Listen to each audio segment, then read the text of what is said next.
Bonjour. Alors, la relation avec Dieu.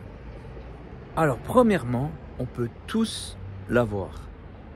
Parce que Jésus, à la croix, a pris nos fautes et le mur qui nous séparait avec Dieu, c'est-à-dire nos fautes, a été déchiré. C'est un mur, c'était plutôt un voile qui nous empêchait de voir Dieu. Et là, ça a été déchiré. Donc, on peut tous avoir accès à Dieu. Mais beaucoup de gens sont un petit peu... ils se contentent d'avoir juste vécu un petit peu. Vous voyez comment?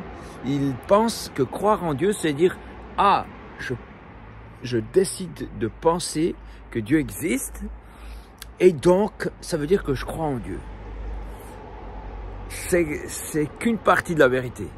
La vérité, c'est pas juste de croire, parce que le diable aussi croit en Dieu. Non, le truc, c'est d'avoir une relation avec Dieu. De ne pas se contenter de dire, bah, je crois qu'il est là, mais en fait, je vais faire ma vie, puis je vais essayer de voir les signes qu'il va me lancer dans sa bonté, ces petites miettes qu'il va me laisser sur mon chemin pour que je me débrouille. Ça, c'est de vivre comme si on était orphelin.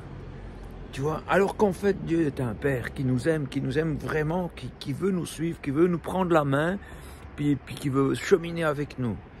Donc, ce qu'il faut comprendre, c'est qu'il y a un dialogue. On lui parle et on écoute. Dieu parle. Il parle à travers la Bible. Quand vous lisez la Bible, vous pouvez la lire, mais c'est pas seulement de lire et de comprendre intellectuellement, ça va au-delà de ça.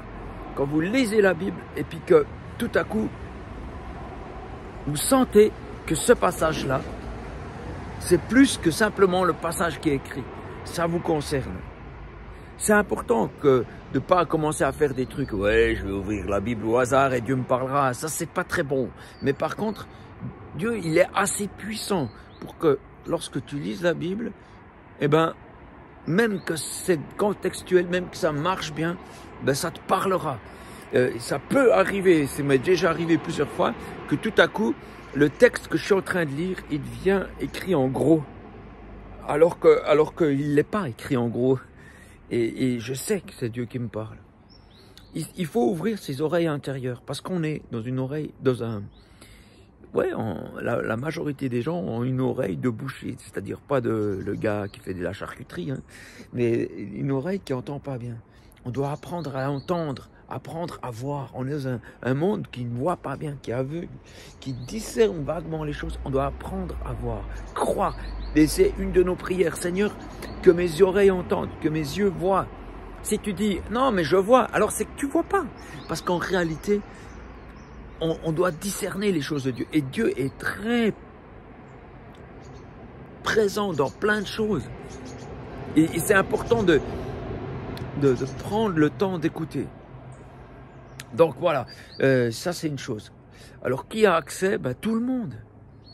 Il n'y a pas, et je sais qu'il y a un peu une mode, et dans l'histoire il y a eu un peu ça, des gens qu'on disait, ah oui c'est un saint, lui c'est un super héros de la foi, et ma foi lui il a la connexion avec Dieu, et les autres, ben, faut qu'on aille auprès de lui pour avoir la connexion.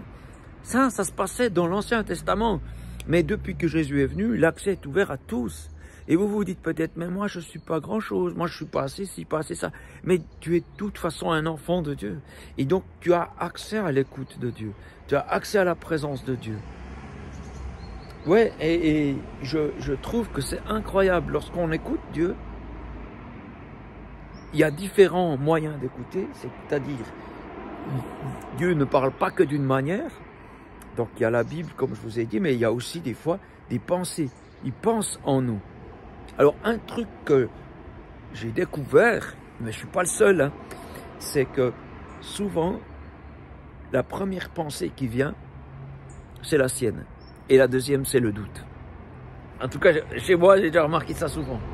La première qui vient, comme ça, tac, c'est lui. Oh, on ne va pas en faire une loi, hein. Mais c'est un truc que j'ai remarqué. Et j'en ai parlé, j'ai donné un témoignage dimanche, et puis à l'église, et puis la femme du pasteur était là, elle dit, et c'est exactement ce qui m'est arrivé. La première pensée, c'était celle de Dieu. Ils avaient Donc il y a un conflit en Israël, son mari est en Israël, et puis la première pensée qu'elle a eue quand elle était au téléphone avec, non, reste sur cette compagnie, ne change pas. Puis elle en a une deuxième, mais oui, on pourrait peut-être essayer sur une compagnie suisse-allemande, peut-être que ça marcherait mieux. Puis elle a décidé de suivre la première, et la première était la bonne. Et moi, ce qui était arrivé, c'était quelque chose du même ordre, c'est que j'étais me balader ce matin-là en forêt, c'était 6 heures du matin, et j'ai demandé au Seigneur, montre-moi comment je dois faire pour mon livre en espagnol, parce que j'ai un livre en espagnol qui manque juste quelques traductions et puis qui a besoin de trouver un éditeur. Et j'ai dit, montre-moi. Et puis il y a un nom qui me vient comme ça, puis j'ai dit, mais t'es sérieux, Seigneur, lui? Mais non.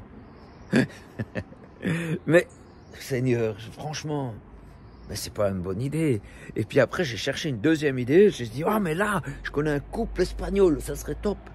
Et le Seigneur, il me redit, non, c'est pas lui, c'est pas eux, c'est celui que je t'ai dit en premier. Alors j'ai dit, bon, ok, voyons voir. Il m'a écrit un mail il n'y a pas longtemps, je vais aller voir. Et j'ai été voir les mails, et il y avait un mail que j'avais pas vu. Et dans ce mail, il a dit, envoie-moi le livre en espagnol d'ici dimanche, parce que je vais voir un pasteur d'une maison d'édition importante en Espagne, et je le vois dimanche. Et on était dimanche. Et je me suis dit, mais c'est incroyable. Moi, je ne savais pas que j'avais reçu ce mail. Et donc, du coup, je lui ai envoyé mon livre. Je ne sais pas, voilà, histoire à suivre. Mais c'est passionnant parce que quand on rentre dans une démarche où on se dit, Dieu parle, déjà, on ouvre une porte. On donne une possibilité d'entendre. Si vous vous dites, oui, sûrement que Dieu parle pas, mais je vais quand même lui demander, mais bon, ça ne marchera pas. Vous êtes déjà mal barre. Parce que tu ouvres la porte puis tu la refermes aussitôt. Il faut rester dans une attitude d'écoute. Parce que Dieu existe, vraiment. Il intervient. Mais il n'intervient pas dans notre façon de faire humaine, qui est souvent, comment dire, elle voit petit, elle voit pas loin, elle voit pas plus loin que 1 mois ou 2 mois ou voire une année.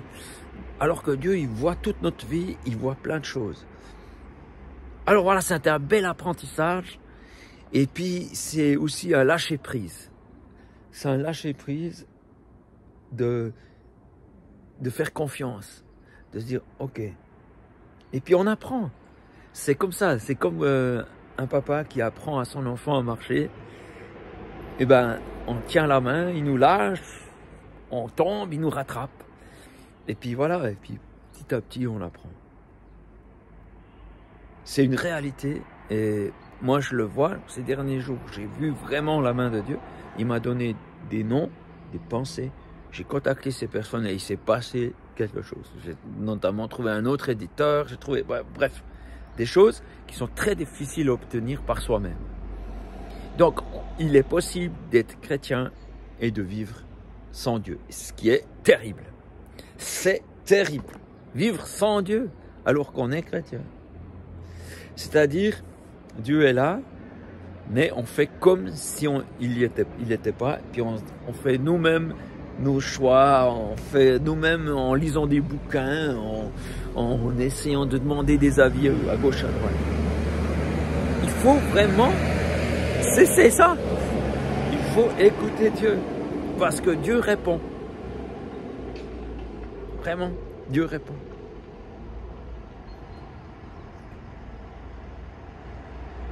Ben, je vous souhaite une bonne écoute. Faites un exercice, pourquoi pas. Là, vous pourriez poser vos affaires.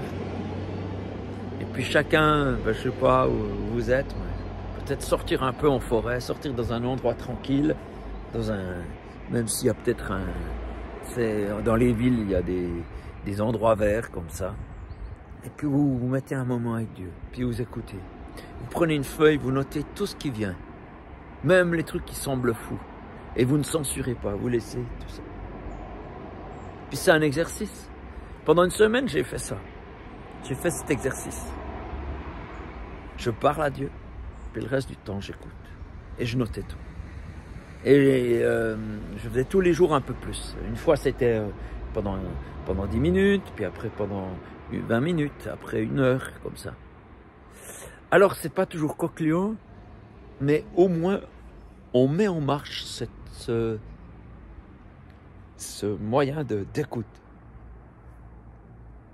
Allez, bonne aventure, parce que c'est une aventure.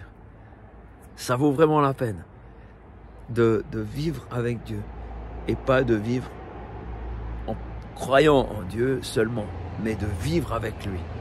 Parce qu'il existe et il parle. Il parle vraiment, je vous assure, il parle.